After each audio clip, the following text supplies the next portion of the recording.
Recording studio Nowshera घोसी।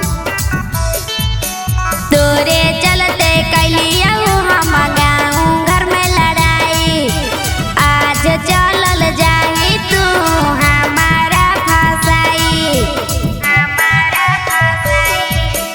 तोरे चलते कैलिया हम गाँव घर में लड़ाई, आज चलल जाही तू हमारा फसाई। हो बेना देबौ तोरा सदिया गे, आबल घुरा देबौ बरतिया गे। एके हो बेना देबौ तोरा सदिया गे, आबल घुरा देबौ बरतिया गे। आबल घुरा देबौ बरतिया गे, आबल घुरा देबौ बरतिया गे। हम ना जानलियौ तू हाही खेलाड़ गे, तोरे चलते रह गेलियौ छौड़ी कुमार गे।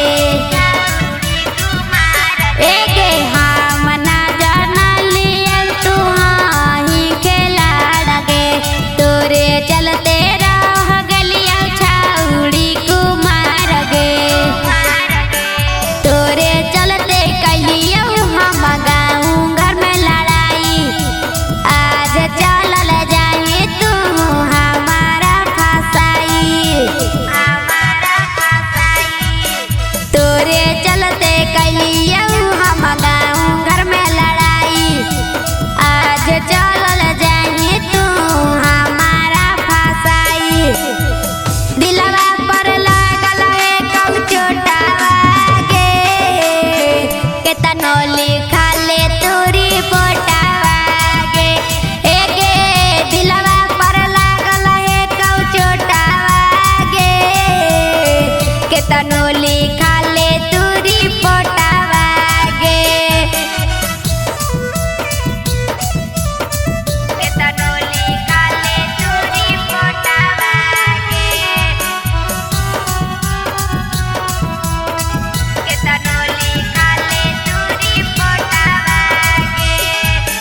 हम ना भूलैबौ छौड़ी बचपन के प्यार गे, तोरे से हम करहियौ छौड़ी प्यार गे। हम ना भूलैबौ छौड़ी बचपन के प्यार गे, तोरे से हम करहियौ छौड़ी प्यार गे। तोरे चलते कैलियौ हम गाँव घर में लड़ाई, आज चलल जाही तू हमारा फसाई। एके तोरे चलते कैलियौ हम गाँव घर में लड़ाई, आज चलल जाही तू हमारा फसाई। कैसे भूलैबौ तोर सुरतिया गे, आयुष के धड़का है छतिया गे। एगे कैसे भूलैबौ तोर सुरतिया गे, धड़कौआ मीत के छतिया गे। माँ म्यूजिक रिकॉर्डिंग स्टूडियो नौशहरा घोसी।